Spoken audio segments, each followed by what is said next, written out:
வணக்கம். Welcome to கதை தட்டு. இந்த வீடியோவில் நம்ம என்ன கதை கேட்க போகிறோம்னா, ஐயாரப்பன் வீடு கதையின் 14வது பகுதி.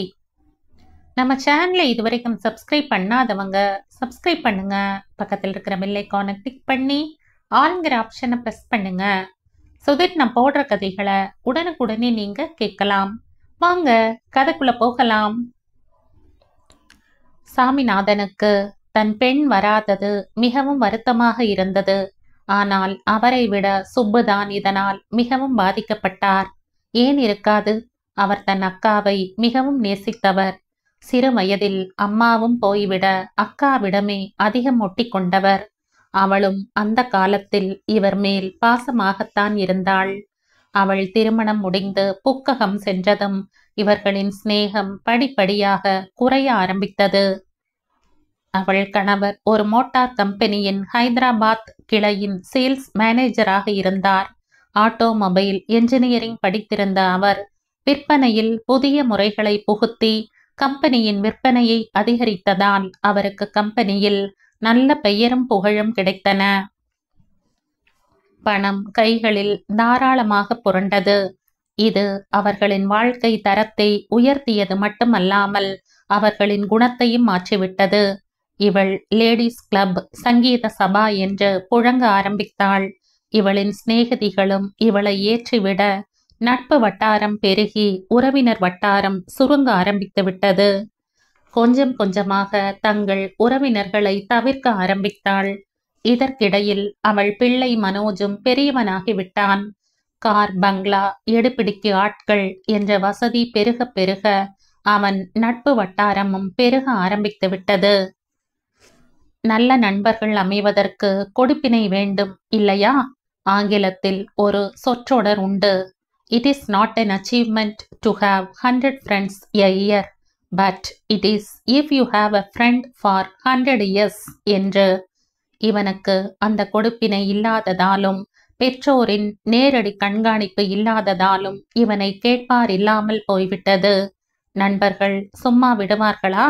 இவன் செலவில் அவர்கள் அனுபவிக்க ஆரம்பித்தனர். ஆனாலும் எப்படியோ படித்து பிஎஸ்சி முடித்து விட்டான். ஆனால் இவன் அம்மா இவன் பெரிய படிப்பு படித்திருப்பதாகவும் பெரிய வேலையில் இருப்பதாகவும் வெளியே சொல்லிக் கொள்வாள்.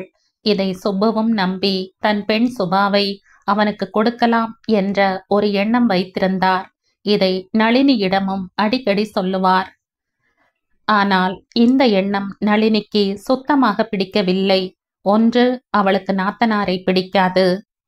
நாத்தனாரை பிடித்த அண்ணன், தம்பி, மனைவிகள் எத்தனை பேர் உலகத்தில்? தவிர அவளும் ஓரளவு படித்தவள். உறவில் கல்யாணம் என்பது சரியில்லை. குழந்தைகள் குறையுடன் பிறக்க வாய்ப்புண்டு என்பது அவளுக்கு தெரிந்திருந்தது. பிரச்சனை நெருங்கும் போது பார்த்து கொள்ளலாம் என்று இருந்தாள். ஒரு நாள் தாத்தா பேசியதை சுபாஷினி கேட்க நேர்ந்தது. அவள் மனம் பதைத்தது. ஐயோ, அவன் கூட கல்யாணமா? அவன் மூஞ்சியும் மொகர்கட்டையும் நடத்தையும் முந்தா நாள் காலையில கூட சொன்னதும். இருவரும் கொஞ்ச நேரம் சோகமாக உட்கார்ந்திருந்ததையும் பார்த்தாள் சுபா. உடனே இவள் மனம் சற்று பின்னோக்கி சென்று நடந்த சில நிகழ்ச்சிகளை அசை போட்டது. சில நாட்களுக்கு முன் அவளின் அத்தை பூர்ணிமாவும் அவள் கணவரும் பிள்ளை மனோஜுடன் பெரிய படகு போன்ற காரில் சென்னை வந்திருந்தார்கள். சவுத் டூர் போய்விட்டு ஹைதராபாத் போகும் வழியில் சென்னை வந்து அப்பாவையும் தம்பியையும் பார்க்கலாம் என்று வந்ததாக சொன்னார்கள். சுப்புவுக்கு ஏக சந்தோஷம். என்னக்கா, இப்படி எங்களை எல்லாம் சுத்தமா மறந்துட்ட என்று கேட்டார். என்னப்பா செய்யறது, எனக்கு வேலை அதிகம். அங்க நான் பல சங்கங்கள்ல பிரசிடென்ட், செக்ரட்டரின்னு இருக்கேன். அதெல்லாம் நான் இல்லைன்னா நடக்காது. இப்ப கூட பாரு, இந்த ட்ரிப் வர்றதுக்கு என்னை விடவே மாட்டேன்னுட்டாங்க. என்ன பண்றது? கொஞ்சம் புத்திசாலியாகவும் பாப்புலராகவும் இருந்தா இந்த தலைவலிதான்.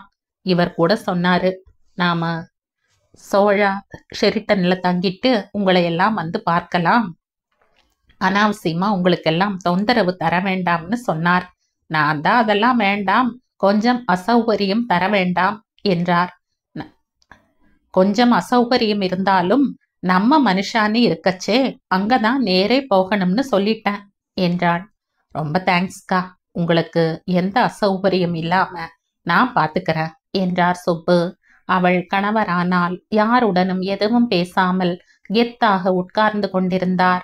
அப்போது சுபாஷினி எங்கோ வெளியே புறப்பட்டு கொண்டிருந்தாள். அவளை பார்த்த பூர்ணிமாவின் கண்கள் அகல விரிந்தன. ஏண்டா சுப்பு, இவ உன் பெண் சுபாஷினி தானடா? எப்பவோ பார்த்தது. அப்ப ஏதோ ஏப்ப சப்பையா இருப்பா, இப்ப எவ்வளவு அழகாயிட்டா என்று அதிசயித்தாள். சுபாஷினிக்கு அத்தையை பார்த்த முதல் பார்வையிலேயே பிடிக்கவில்லை. என்ன என்று அவளுக்கு தெரியவில்லை. சில பேருக்கு சிலரை பார்த்தவுடன் பிடித்துவிடும். பின்னால் அவர்கள் எப்படி இருந்தாலும் அது அவர்களுக்கு தெரிவதில்லை. ஆனால் சிலரை கண்டால் முதல் பார்வையிலேயே பிடிக்காமல் போய்விடும்.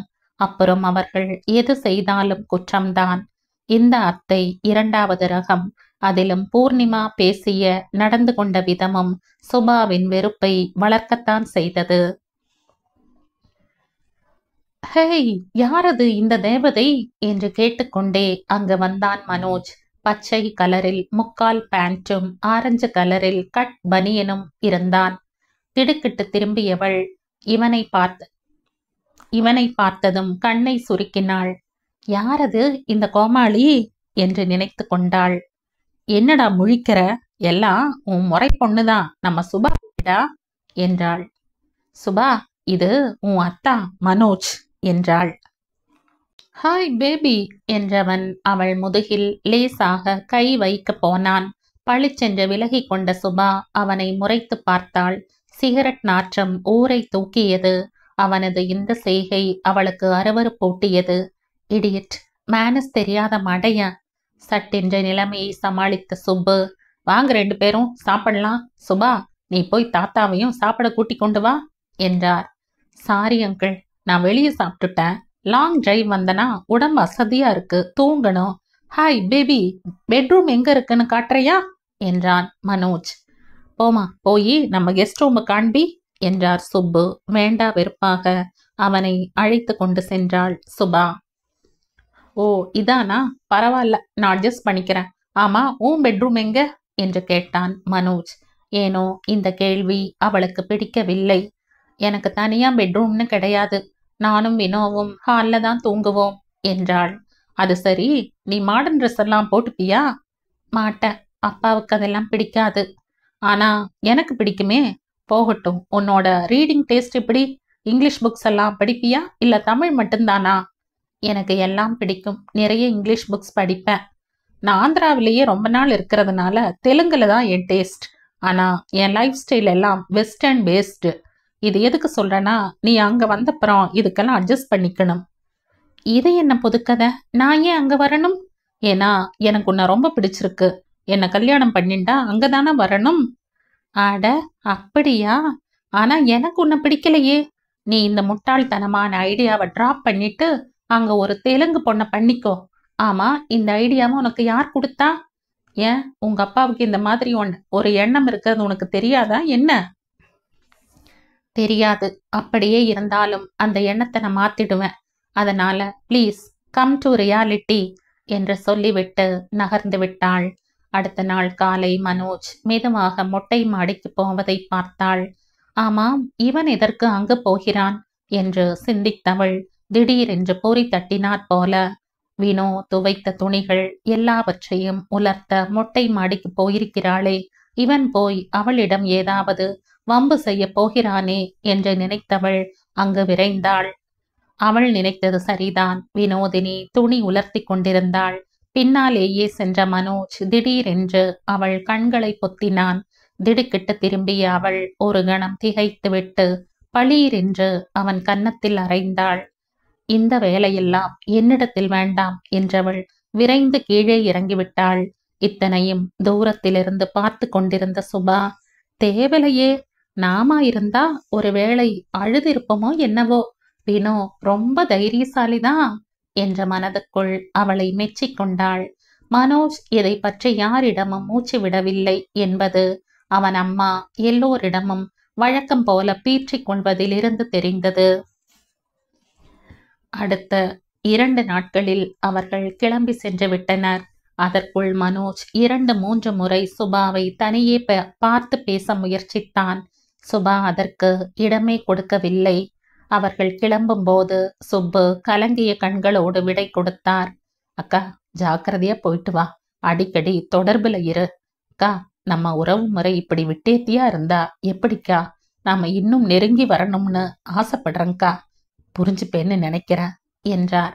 நீ கவலைப்படாதப்பா, நாம மீண்டும் கூடிய சீக்கிரம் சந்திக்க முயற்சி செய்வோம் என்றாள். ஆனால் அவள் அப்படி சொன்னாலே தவிர பின் ஒரு முறை கூட இவர்களை தொடர்பு கொள்ள முயற்சிக்கவில்லை. அவர்கள் கிளம்பி சென்றதும் பெருமூச்சோடு உள்ளே திரும்பினார். மனோஜ் மாப்பிள்ளையா வந்தா நல்லாத்தான் இருக்கும், நீ என்ன சொல்ற நளினி என்று கேட்டார். சும்மா இருங்க, வேண்டாததையெல்லாம் நினைச்சுக்கிட்டு என்று சிடு சிடுத்தாள் நளினி. இத்தனையும் அவள் மனதில் சினிமா படம் போல் ஓடியது. அப்பா ஏன் இப்படி நினைக்கிறார்? அவர் எண்ணத்தை மாற்ற வேண்டுமே. கோபக்கார மனுஷர், எப்படி அவருக்கு இவர்களின் சுயரூபத்தை புரிய வைப்பது என்று நினைத்து மிகவும் கவலைப்பட்டாள். நல்ல காலம் தற்போது நடந்த நிகழ்வுகள் எல்லாம் சுப்புவை மீறி நடந்து விட்டதால் இவள் தப்பித்தாள். சுப்பு அக்காவை நிச்சயதார்த்தம் என்று போனில் கூப்பிடும் போதே கொஞ்சம் மன்னிப்பு கோரும் தொனியிலேயே பேசினார். சரிதான், இஷ்டப்பட்டுட்டாங்கிற, பையன் அழகுங்கிற, நன்னா சம்பாதிக்கிறானா என்று கேட்டாள்.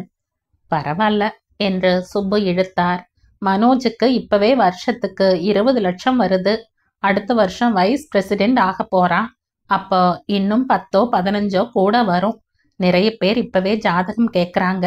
நான் தான் முட்டாளாட்டம் மருமாளை மனசுல நம்பிட்டு இருந்ததால ஒரு இடத்துலையும் பிடி கொடுத்து பேசல. சரிப்பா, குழந்தை எங்கிருந்தாலும் நன்னா இருக்கட்டும், ஆல் தி பெஸ்ட் என்று போனை வைத்து விட்டாள். அதன் பிறகு போனில் கூட பேசுவதில்லை. பேசினாலோ போய் வந்து கொண்டிருந்தாலோ அப்பாவை தலையில் கட்டி விடுவார்களோ என்று கூட அவளுக்கு எப்போதுமே கொஞ்சம் பயம் என்பது நளினி யூகம். இப்போது கொஞ்சம் கோபம் போல காட்டிக்கொண்டால் தான் தன் கை ஓங்கி இருக்கும் என்று அப்படி பேசினாலே தவிர சுப்பு கேட்டிருந்தால் கூட அவள் பிள்ளை மனோஜிற்கு பண்ணி கொண்டிருப்பாளா என்பது சந்தேகம்தான். அங்கே அவள் பிள்ளை அவன் அம்மாவிடம், நான் ஒரு தெலுங்கு பெண்ணை காதலிக்கிறேன், அவளை தான் கல்யாணம் பண்ணிக்க போறேன், இதை நான் உன் பர்மிஷன் வேணுங்கிறதுக்காக சொல்லல, ஒரு இன்ஃபர்மேஷனுக்காக சொல்றேன் என்று சொல்லிவிட்டது இவர்களுக்கு அப்போது தெரியாது. அந்த பெண்ணின் வீட்டில் கொஞ்சம் போகட்டும் என்று டைம் கேட்டிருந்தார்கள்.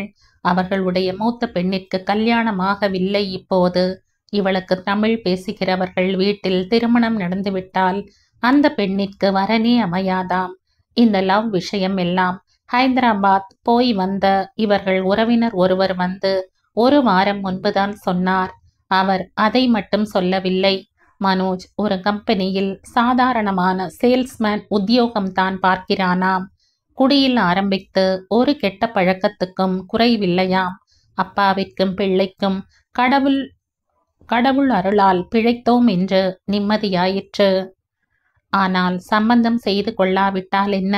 ஒரே தம்பி, அவன் பெண் நிச்சயதார்த்தத்திற்கு ஒரே அத்தை அவள் வரவேண்டாமா? அதுதான் இவர்களுக்கு வருத்தம். அன்று கூட அவள் ஆல் தி பெஸ்ட் என்று சொல்லிவிட்டு போனை வைத்தும் கூட திரும்ப அவளுக்கு டயல் செய்தார் சுப்பு. அக்கா, என்ன போனை வச்சுட்ட? வீட்டுக்கு பெரிய பொண்ணு, நீ வந்து ஃபங்க்ஷனை நடத்தி வைக்கணும். கல்யாணத்துக்கு மாப்பிள்ளை குழந்தைகளோட கண்டிப்பா முன்னாடியே வந்திருந்து நடத்தி வைக்கணும் என்று சொன்னவர் அக்கா வீட்டுக்காரரையும் கூப்பிட்டு விடாப்பிடியாக அழைத்து விட்டுத்தான் போனை வைத்தார். அப்போதே தாங்கள் வருவதாக இல்லை என்றும் பூர்ணிமா தெரிவித்து விட்டாள். இப்போது மாப்பிள்ளை கோலத்தில் விவேக்கையும் சுபாஷினியையும் பார்த்ததும் மனம் மிகவும் நிறைந்து விட்டது. சீமந்த முகூர்த்தம் முடிந்து எல்லோருக்கும் பிரமாதமான விருந்து. மெனுவெல்லாம் இவர்கள் கூடி உட்கார்ந்து யோசித்து தீர்மானித்த மெனுவாதலால் விலாவாரியாக திருவையாற்று விருந்து சாப்பாடு தஞ்சாவூர் ஜில்லாக்காரர்களுக்கு சாப்பாட்டில் இருக்கும் அற்புதமான ரசனையை தெரிவிப்பதாக அமைந்தது. 5 மாதம் கழித்துத்தான் கல்யாணம் என்றாலும் அன்றைக்கே அட்வான்ஸ் வாங்கி கொண்டுதான் கல்யாணபுரம் ஜெகநாதன் வீட்டிற்கு போனார். ஆக எல்லோரும் மனதும் வயிறும் நிறைந்து வீடு திரும்பினார்கள். அதற்கு முன் எல்லோரையும் நிற்க வைத்து திருஷ்டி சுத்தி போடவும் பரிமளா மறக்கவில்லை. சாப்பாடு முடிந்து வீட்டுக்கு வந்த அரவிந்த் மணியை பார்த்தான். அவனுக்கு அன்று இருப்பாகவே இல்லை. அந்த மத்தியானம் 2 மணி என்பது திவ்யாவுக்கு பாதி ராத்திரியாக இருக்கும் என்பது நினைவுக்கு வரவே கோபமாக வந்தது. என்னதான் நல்ல பையன், நன்றாக படிப்பவன் என்றெல்லாம் இருந்தாலும் அவனும் காதல் வயப்பட்ட வாலிபன் தானே. ஒரு நாளும் மத்தியானம் தூங்காதவன் அப்படியே தூங்கிவிட்டான். அரை தூக்கத்திலேயே கற்பனையோ அல்லது கனவோ திவ்யா வந்தாள். இருவரும் படகில் போனார்கள். பனி படர்ந்த ஒரு மலையின் மீது ஓடி பிடித்து விளையாடினார்கள். குளிர் தாங்காமல் நடுங்கிக் கொண்டே இவனை கட்டி பிடித்து கொண்டாள் திவ்யா. அவன் அவள் தலையை கோதிக்கொண்டே அவள் காதில் ஏதோ சொன்னான். அதற்கு அவள் கலகலவென்று சிரித்தாள். இந்த அருமையான கனவின் நடுவே அவன் தங்கை குந்தவை வந்து அவனை எழுப்பி விட்டு விட்டாள். அண்ணா, அம்மா உன்னை எழுந்திருக்க சொல்றா, விளக்கு வைக்கிற நேரமாச்சாம் என்றாள். எரிச்சலுடன் எழுந்து உட்கார்ந்தான். உள்ளே வந்த ராஜேந்திரன், என்ன பிரதர், தூக்கத்துல யார் வந்தது? என்னமோ உனக்கு நீயே பேசி சிரிச்சுக்கிட்ட என்று கண்ணை சிமிட்டி கொண்டே கேட்டான். ஹாய், மர்லின் மன்றாவோட பாட்டி வந்தா கனவுல. போடா போய் வேலையை பாரு என்று அவனை மிரட்டி அனுப்பினான். ஓஹோ, ஆனா நேத்திக்கு அவ ஏன் கனவுல வரச்சே, இன்னைக்கு உன் கனவுல வரப்போறதா சொல்லலையே என்றான் சிரிக்காமல். நீ உத வாங்காம போக மாட்ட போலிருக்கு என்று எழுந்தவனை கண்டதும் ராஜேந்திரன் சிரித்து கொண்டே ஓடிவிட்டான். எப்போதுடா அவளுக்கு பொழுது விடியும் என்று பார்த்து கொண்டு காத்து கொண்டிருந்து அறை கதவை சாத்தி கொண்டு அவனின் லேப்டாப்பை ஆன் செய்தான். அவளும் அங்கே அவனுக்காக காத்து கொண்டிருந்தாள் போலிருக்கிறது. உடனே வந்து விட்டாள். Hi, good morning darling, how are you today? இது Aravind. Hi, good evening my dear. As usual உங்க நினைவோட எழுந்திருந்த. அது சரி, ஃபங்க்ஷன் எல்லாம் நன்றாக நடந்ததா? ரொம்ப நன்றாகவே நடந்தது. You are the only glaring absentee. Vivek மாப்பிள்ளை கோலத்துல எப்படி இருந்தான் தெரியுமா? ஏய், எனக்கு அதெல்லாம் தெரியாது. அவனை பார்த்ததும் எனக்கும் அவன் மாதிரி மாப்பிள்ளை ஆகணும், இன்னிக்கே, இப்போதே. சரி சரி சரி, எப்போ எப்போ எப்போ? சீக்கிரம் சீக்கிரம் சீக்கிரமே. ஆமா, பொண்ணு யாரு? உங்க எள்ளு பாட்டி. கேள்வியை பாரு. அது சரி, நீ எப்பதான் திரும்பி வருவ? நீங்க நான் கிளம்ப முன்னாடியே சொல்லி இருந்தா நான் இங்க வந்தே இருக்க மாட்டேன். நிஜமாவா? நீ எப்போதிருந்து என்ன லவ் பண்ணிக்கிட்டு இருக்க? From time immemorial. பின்ன நீ என்கிட்ட சொல்லி இருக்கலாமே. நான் எப்படி சொல்ல முடியும்? ஒருவேளை நீங்க எனக்கு சாதகமா பதில் சொல்லலைன்னா எனக்கு எத்தனை அவமானம். நீ எப்போ அப்படி கேட்பேன்னு தான் நான் காத்துண்டு இருந்தனே. சரி, அதை விடு. நீ எப்போ திரும்பி வருவ? இப்படி அவசரப்பட்டா எப்படி ராஜா? இன்னும் 5 மாசம்தான், நிமிஷமா ஓடிடும். உனக்கு அப்படியா தோணுது? எனக்கு ஒவ்வொரு நாளும் ஒவ்வொரு யுகம் மாதிரி இருக்கு தெரியுமா? நீங்க MD என்ட்ரன்ஸ் எழுத போறீங்க. நானும் சீரியஸா படிக்கிறேன். நீங்களும் நன்னா படிச்சு பரீட்சை எழுதுங்க. சீட் கிடைச்சிடுத்தும்னா நீங்க எப்படியும் படிச்சிடுவீங்க. நான் MS முடிச்சுட்டு வந்துட்டேன்னா எனக்கு அங்க நல்ல வேலை கிடைக்கும். நீங்க நல்லா செட்டில் ஆகிற வரைக்கும் நான் வேலைய சீரியஸா பார்ப்பேன். அப்புறம் என்ன பாட்டிம்மா? அப்புறம் நேரா பாட்டியாக ஆக மாட்டேன், தெரிஞ்சுக்கங்க. நேரே பாட்டியாக மாட்டேன். சரி, பின்ன என்ன ஆவ சொல்ல? முதலில் டாக்டர் திரு அரவிந்த் MD அவர்களுக்கு வாழ்க்கை துணைவியாவேன். அப்புறம் டைரக்டா பாட்டி ஆயிடுவேன். அப்படியா? ரொம்ப சரி, டபுள் ப்ரமோஷன். இப்ப நான் கேட்கறதுக்கு சரியா பதில் சொல்லு திவ்யா கண்ணு. கேளுங்க. நீ வந்ததும் கல்யாண பேச்சை எப்படி ஆரம்பிக்கிறது? வாயால தான். ஏய், இரு வச்சுக்கிறேன். நான் சீரியஸாகவே கேட்குறேன், பதில் சொல்லு. இல்லைன்னா ஷடவுன் பண்ணிடுவேன் இப்பவே. கோவிச்சுக்காதீங்க ராஜா. இப்ப என்ன சொல்ல முடியும்? எப்படியாவது நல்லது நடக்கும்னு நம்புவோம். இன்னைக்கு நடந்த ஃபங்க்ஷன் உங்களை ரொம்பவே பாதிச்சிருக்கு. போய் படுத்து தூங்குங்க. எனக்கும் லேட் ஆயிடுச்சு. க்ளோஸ் பண்ணிடவா? ஏய் திவ்யா, க்ளோஸ் பண்ணாதேங்க, இன்னும் கொஞ்சம் பேசலாமே. அவன் பதில் சொல்வதற்குள் இங்கே கரண்ட் போய்விட்டது. எமர்ஜென்சி லைட்டில் அவளுக்கு ஒரு SMS அனுப்பினான். வெளியே வந்து எல்லோருடனும் பேசிக்கொண்டு தன் ஏக்கத்தை மறக்க பார்த்தான். பொன்னியத்தை கை கட்டு பிரித்து விட்டார்கள். ஆண்டவன் அருளால் நன்றாக கை எலும்பு கூடிவிட்டது. கல்யாணிக்கு டெலிவரி டைம் நெருங்க நெருங்க அவளுக்கு எப்படி இருந்ததோ என்னவோ, ராமநாதனுக்கு டென்ஷன் தாங்கவில்லை. கோவிலில் பிரதட்சணம் செய்வதே அவன் வேலையாகிவிட்டது. ஆபீஸ் போய் வந்த நேரம் போக கோவிலிலேயே குடியிருந்தான். கல்யாணியை அவனும் பொன்னி அத்தையுமாக உள்ளங்கையில் வைத்து தாங்கினார்கள். அவளை டாக்டர் அபயாம்பா டெலிவரி எதிர்பார்த்த தேதிக்கு 2 நாட்கள் முன்னமேயே அட்மிட் செய்ய சொல்லியிருந்தாள். மறுநாள் காலை கல்யாணியை ஹாஸ்பிட்டலில் அட்மிட் செய்யணும் என்பதால் முதல் நாள் ராமநாதன் தூங்கவே இல்லை.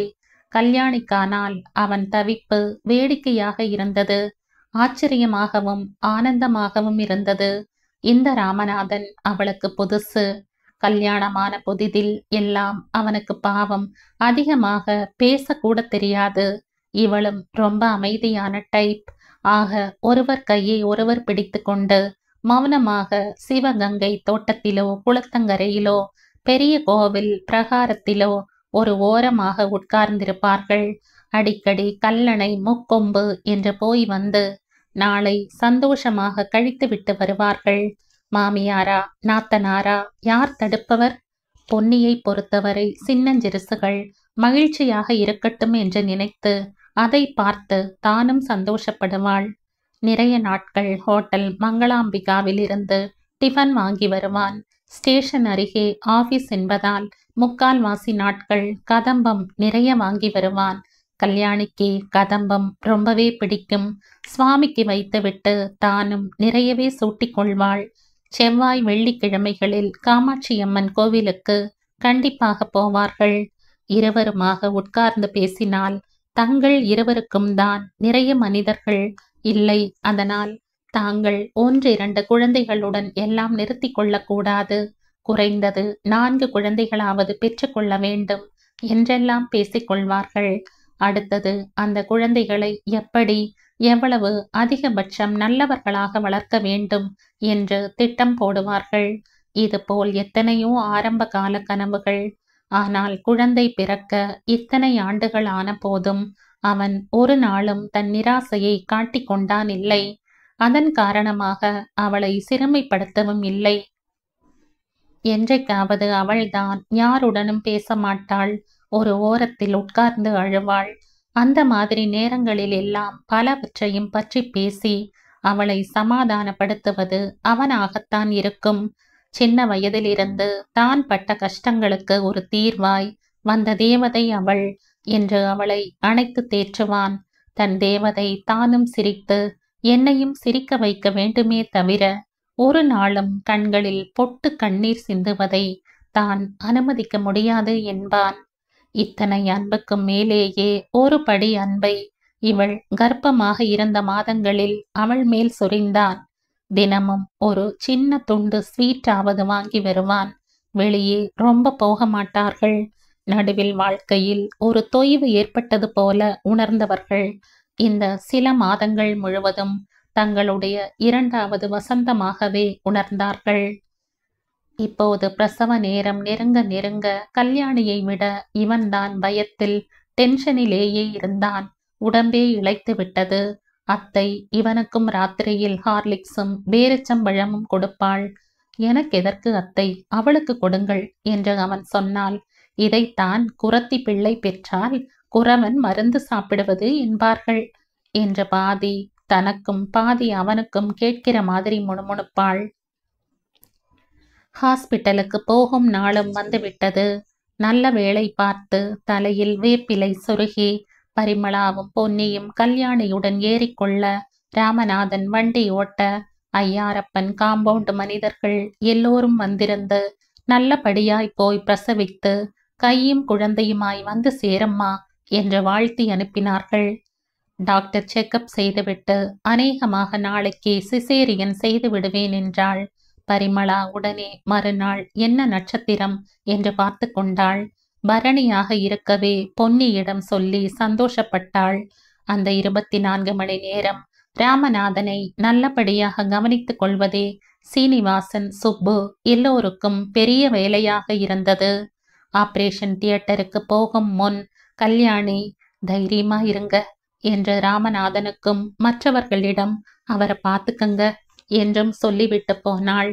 ஆபரேஷன் என்றால் யாருக்குத்தான் பயம் இல்லை? பிரசவம் என்றாலே பயம், அதிலும் ஆபரேஷன் வேறு. கல்யாணிக்கும் ரொம்ப பயமாகத்தான் இருந்தது. ஆனால் ராமநாதனை பார்த்தால் பாவமாக, கவலையாக, பெருமையாக, ஏன் கொஞ்சம் கோபமாக கூட இருந்தது. உள்ளே ஆபரேஷன் நடந்து கொண்டிருந்தது. ராமநாதன் இருப்பு கொள்ளாமல் நடந்து கொண்டிருந்தான். எத்தனையோ சினிமாக்களில் உள்ளே மனைவியை பிரசவத்திற்கு அனுப்பிவிட்டு வெளியே நடைபையிலும் கணவன்மார்களை பார்க்கும் போதெல்லாம் இவனுக்கு சிரிப்புதான் வரும். உலகம் முழுவதும் கோடானு கோடி பேர் இப்படித்தானே பிரசவித்திருக்கிறார்கள். இதில் எதற்கு இத்தனை பயம், டென்ஷன்? அபத்த களஞ்சியமாக இருக்கிறது என்று தோன்றும். இன்று தனக்கென்று வரும்போதுதான் அந்த சூழ்நிலை என்னவென்று இவனுக்கு புரிந்தது. கூடவே இருந்தவர்கள், நீ கொஞ்சம் பேசாம உட்காருப்பா என்று அவ்வப்போது சொல்லி உட்கார்த்தி வைப்பார்கள். 5 நிமிஷம் கூட அவனால் உட்கார முடியாது. திரும்ப நடக்க ஆரம்பிப்பான். ஆஸ்பத்திரி வளாகத்திலேயே இருக்கும் வேங்கடாச்சலபதி சந்நிதி முன் சற்று நேரம் உட்கார்ந்து தியானம் செய்ய பார்ப்பான். ஆனால் அதிலும் மனம் செல்லாது. நியூஸ் பேப்பர், பத்திரிகை எதையும் பார்க்கவும் மனம் ஒன்றவில்லை. எப்படியோ முள்ளின் மேல் இருப்பது போல ஒரு 45 நிமிஷங்களை தள்ளினான். சிறிது நேரம் கழித்து ஆபரேஷன் தியேட்டர் கதவு திறந்து நர்ஸ் வெளியே வந்தாள். எல்லோரும் ஆவலுடன் அவள் முகத்தை பார்க்க, ரொம்ப நல்ல செய்திதான், ஆண் குழந்தை பிறந்திருக்கிறது, தாயும் சேயும் நலம் என்றாள் சிரித்து கொண்டே. தோ டாக்டர் கொண்டு வந்து காண்பிப்பார் என்றாள். எல்லோர் முகத்திலும் கொள்ளை சந்தோஷம். ராமநாதா, கங்க்ராச்சுலேஷன்ஸ், ஒரு ஆண் குழந்தைக்கு அப்பா வாய்த்த என்று எல்லோரும் அவனை பாராட்டினார்கள். சிறிது நேரம் கழித்து டாக்டர் நர்ஸுடன் வெளியே வந்தாள். நர்ஸ் கையில் பூ போல குழந்தை இருந்தது. அதை பார்த்ததும் ராமநாதன் கையை நீட்டினான். வாழ்த்துக்கள் மிஸ்டர் ராமநாதன், குழந்தையை பார்த்தீர்களா? ஆனால் நீங்க இப்ப குழந்தையை தொட முடியாது. குழந்தையை இன்குபேட்டரில் வைக்கப் போகிறேன். குழந்தை ஆரோக்கியமாக இருந்தாலும் ஒரு ஜாக்கிரதைக்காகத்தான் இந்த ஏற்பாடு. கவலைப்படாதீர்கள், கல்யாணி நார்மலாக இருக்காங்க. ஆனா கூட கொஞ்சம் அதிகப்படியான ஜாக்கிரதை எடுக்கணும். ஏன்னா அவங்களுக்கு ஒரு ஜலதோஷம் வந்தாலும் குழந்தைக்கு பால் கொடுக்க முடியாது. குழந்தைக்கு தாய்ப்பால் மிக மிக அவசியம். 2 நாளானதும் குழந்தையை உங்கள் கையில் கொடுக்கிறேன், சரியா என்றாள் டாக்டர்.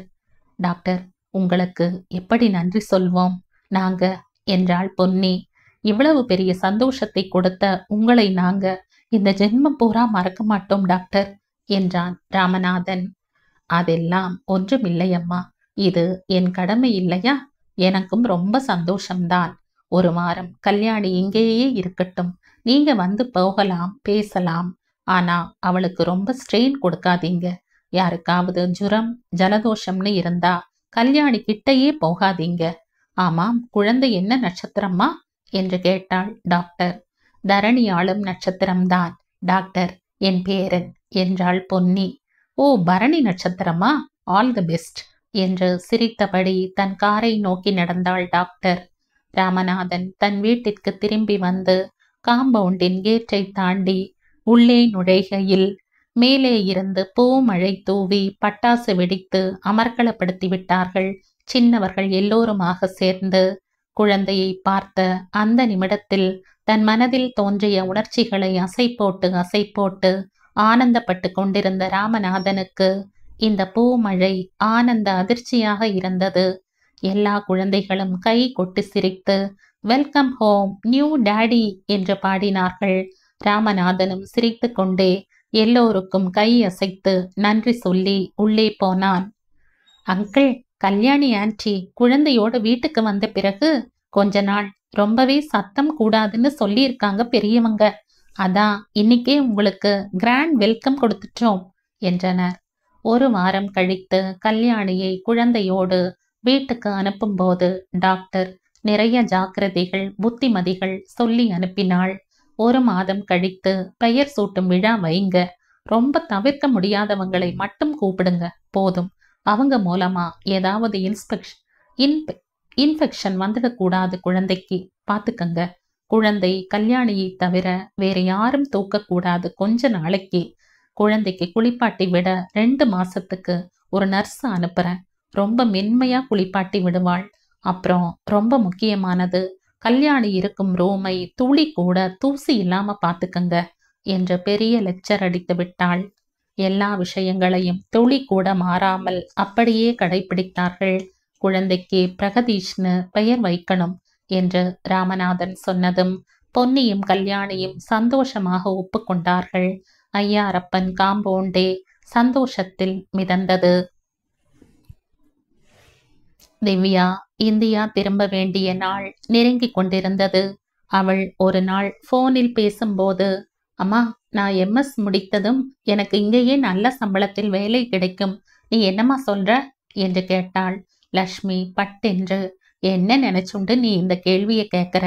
உன்னை அங்க அனுப்புனதே தப்பு.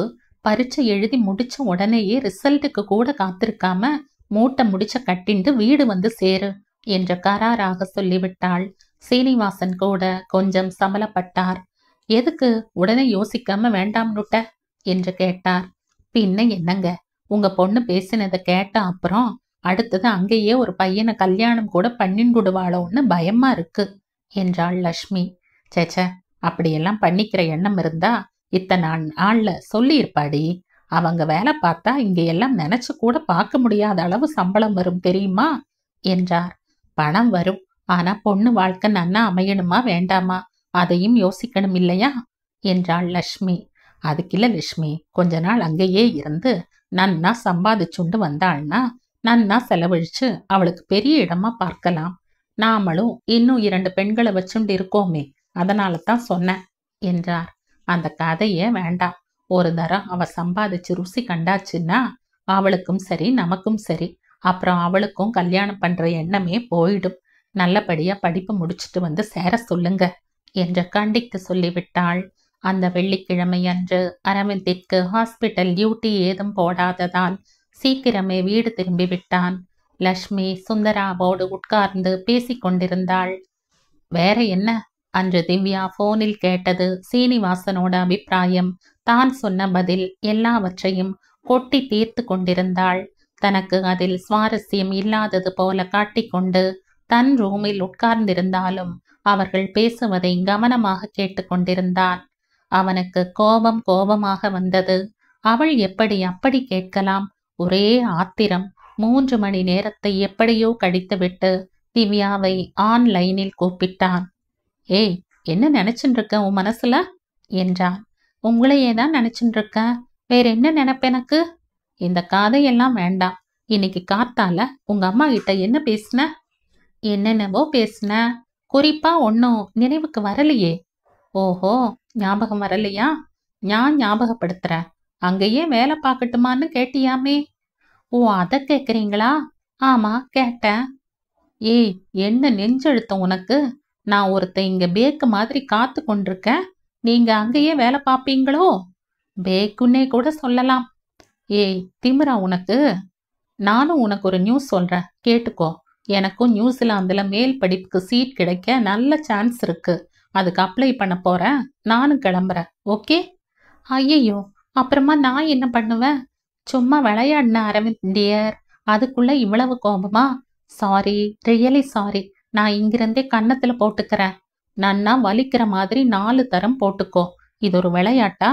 ஒருவேளை அங்கேயே வேலை பாருன்னு உங்க அப்பா அம்மா சொல்லி இருந்தாங்கன்னா என்ன பண்ணுவ? கிராக்கு? ஹை, பேக்கு அண்ட் கிராக்கு நன்னா இருக்குமே ஜோடி. நீ மட்டும் என்கிட்ட இந்த நிமிஷம் இருந்தா என்ன பண்ணுவேன் தெரியுமா? நீங்க என்ன பண்ணுவீங்கன்னு எனக்கு தானே தெரியும். என்ன பண்ணுவ சொல்லு பார்க்கலாம், சொல்லு பார்க்கலாம். அதெல்லாம் சொல்ல முடியாது சார். நான் தான் சாரி சொல்லிட்டேனே. இன்னும் எதுக்கு என் மேல கோபமாம்? தவிர எனக்கு நிஜமாகவே அப்படி ஒரு எண்ணம் கிடையாது. சும்மா அப்பா அம்மா நினைப்பை தெரிந்து கொள்ளத்தான் கேட்டேன். நான் கேட்கும் போதே அவங்க ஒத்துக்க மாட்டாங்கன்னும் எனக்கு தெரியும். சரி, இருந்துட்டே வான்னு சொல்லி இருந்தா அப்போ நீங்களும் இங்க வந்துட வேண்டியது தானே. பாருங்க, ப்ளீஸ், இதை இத்தோடு நீங்க விடலைன்னா என்று சொல்லி கண்ணீர் விடும் சிம்பலை அனுப்பினாள். ஐயையோ, என் செல்லம் அழக்கூடாது என்று இவன் ஸ்மைல் சிம்பலை அனுப்பினான். இருவரும் ILU என்ற கொட்டை எழுத்தில் டைப் செய்து கொண்டு ஷட் டவுன் செய்தனர். மனம் சற்று லேசானது போல் உணர்ந்தான். ஒரு பாட்டை விசிலடித்து கொண்டே மொட்டை மாடிக்கு போய்விட்டான். அங்கு ஒரு மேடை உண்டு. என்றுமே அதில் படுத்துக்கொண்டு நட்சத்திரங்களை பார்த்து கொண்டே கனவு காண்பது அவனுக்கு ரொம்பவும் பிடித்த விஷயம். இப்போது நிலவில் திவ்யாவின் முகத்தை கற்பனை செய்து கொண்டு படுத்திருந்தான்.